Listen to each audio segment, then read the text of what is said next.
Okay, a very good morning dear students. Welcome to my channel Maths with Mahanti sir. Children, in the last class I was discussing one of the important properties of cyclic quadrilateral. Okay, so where we discussed that in a cyclic quadrilateral, if one pair of opposite sides are parallel, that means if it is a cyclic trapezium, then if one pair of opposite sides of a cyclic quadrilateral are parallel, means it is a cyclic trapezium, then we proved that it is isosceles, means the non-parallel sides are what? Equal, and also the two diagonals of that isosceles trapezium equal. So this was our last discussion in the last class.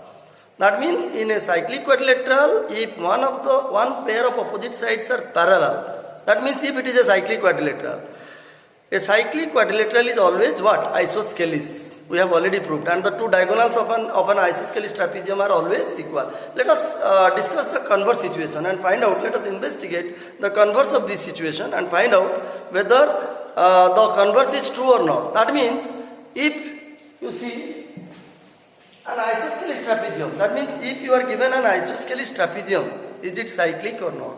Okay, yes, it will always be cyclic. You see, an isosceles trapezium is always cyclic. How to prove? So what is the meaning of isosceles trapezium? All of you know. A trapezium whose non-parallel sides are equal. So this statement, this property can be stated in another way. What is the other way? What is the other alternate form of this property? If two non-parallel sides of a trapezium are equal, you see, if two non-parallel sides of a trapezium are equal, means it is what? What trapezium? It is an isosceles trapezium.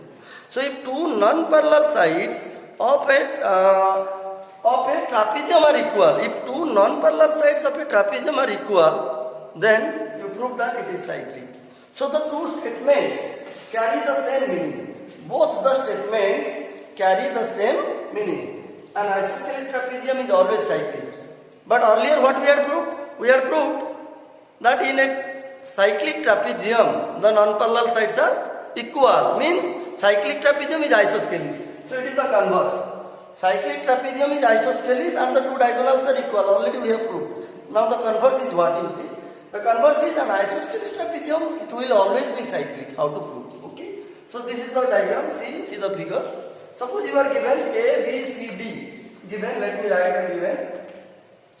So what is given? You are given a cyclic trapezium. Suppose ABCD. ABCD is a cyclic trapezium. Okay. Cyclic trapezium. Cyclic trapezium means in which cyclic trapezium means what? These two of one pair of opposite sides parallel, then only it is cyclic trapezium. And isosceles, you see, isosceles. Isosceles means non-parallel sides are equal. You see, that means you are given AB parallel to DC. You are given ABCD is an isosceles what? ABCD is an isosceles. You see, ABCD is an isosceles trapezium. We want to prove it is cyclic. So ABCD is an isosceles trapezium. Means AB and DC, one pair of opposite sides parallel and the non-parallel sides are equal. So in which AB parallel to DC it is given and the non-parallel sides AD and BC are equal. You see, it is given. Okay? Children, I hope you understood. You are given A, B, C, D and isosceles trapezium. That means one pair opposite sides parallel, that is A, B and DC parallel. You are given. And you are given isosceles means the non-parallel sides, that is AD and BC, they are equal. So how will you prove that it is cyclic? So what to prove? To prove, you see. So we want to prove that ABCD is cyclic. That means this isosceles trapezium ABCD is cyclic. How to prove? Okay.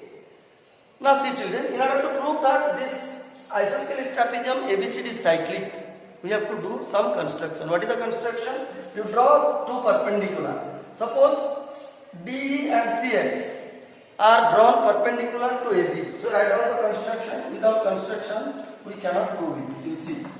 So draw DE perpendicular to suppose AB and CF perpendicular to AB. Okay, these are the two perpendiculars. And children, you know, as ABCD is a trapezium, it is an isosceles trapezium, means it is trapezium then isosceles. Trapezium means AB and DC parallel, isosceles means non-parallel sides, that is AD and BC equal. So as it is a trapezium, so AB and DC are parallel. Now see, look at this perpendicular and this perpendicular.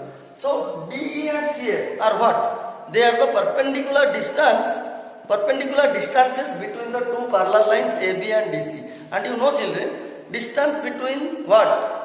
Two parallel lines is same everywhere. We had read it in class 8. The distance between two parallel lines is same everywhere. So these are the two perpendicular distances, means altitude. Altitude, you can say it is the altitude of, this is one altitude and this is one altitude.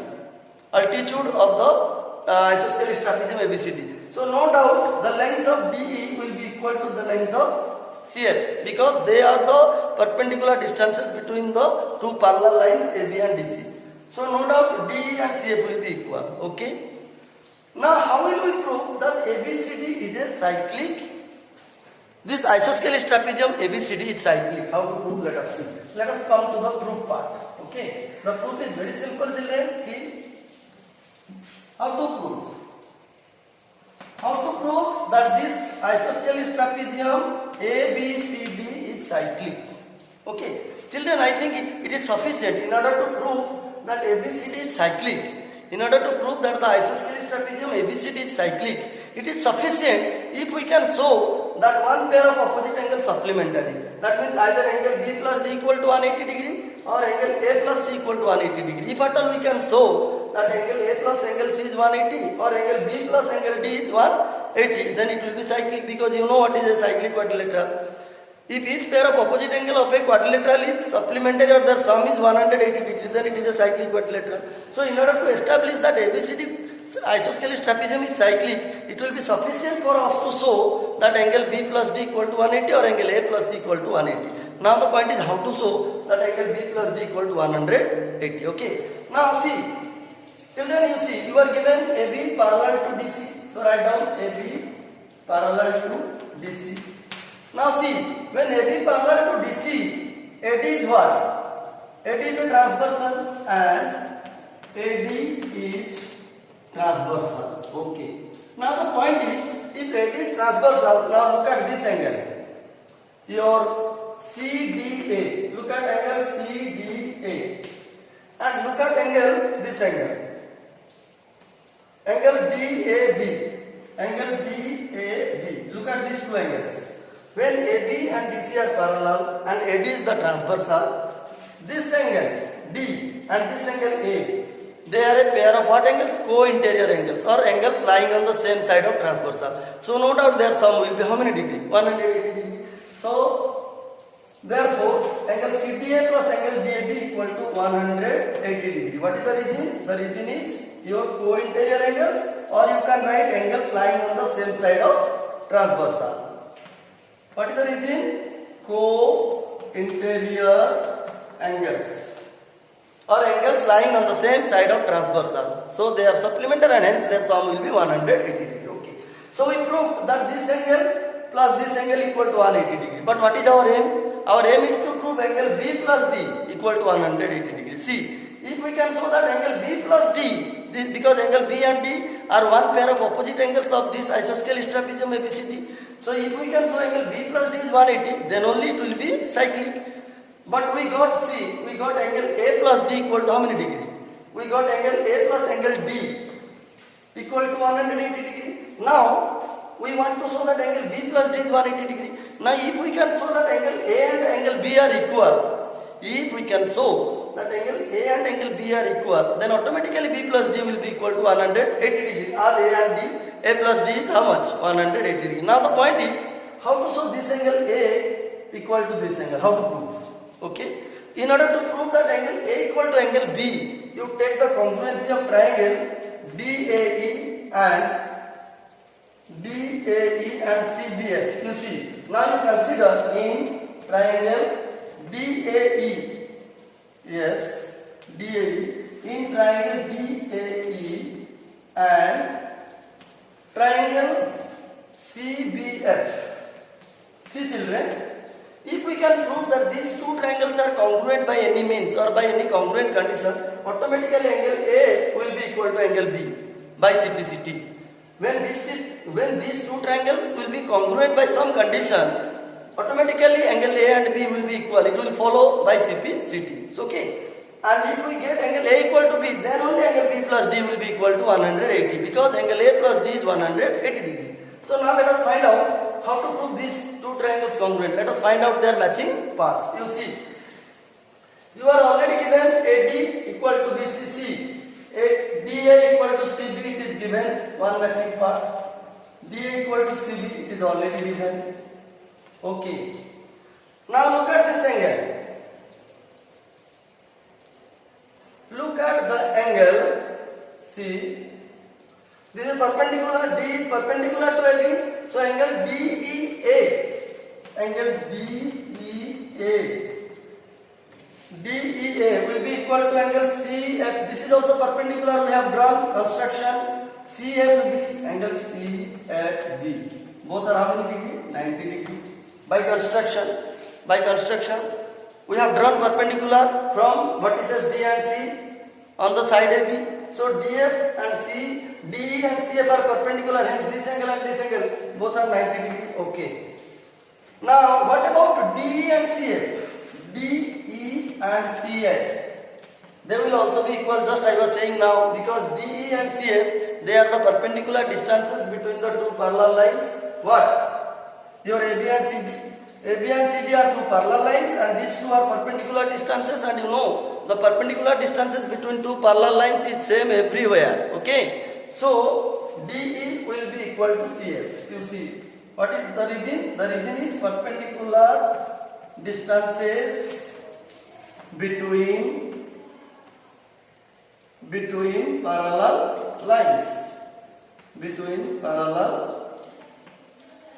lines. So as DE and CF are perpendicular distances between the two parallel lines AB and DC, so they will be equal. Now you see, we got the three matching parts.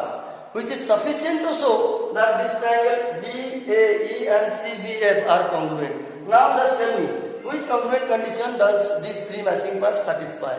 Clearly you see, this is right angle, this is right angle. This one, AD equal to BC, AD is the hypotenuse of this triangle, BC is the hypotenuse of this triangle. So right angle, hypotenuse, and this is side and side. So definitely these three matching parts satisfy the RHS criteria. Therefore, by RHS congruence condition or congruence criteria, whatever you say.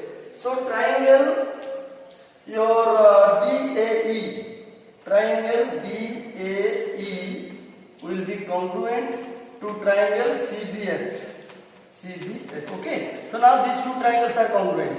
Now if these two triangles are congruent by RHS condition, then definitely angle A will be equal to angle B, CPCT, because angle A and angle B are the two corresponding angles of the two congruent triangles DAE and CBF. Okay, therefore angle DAE equal to angle CBF.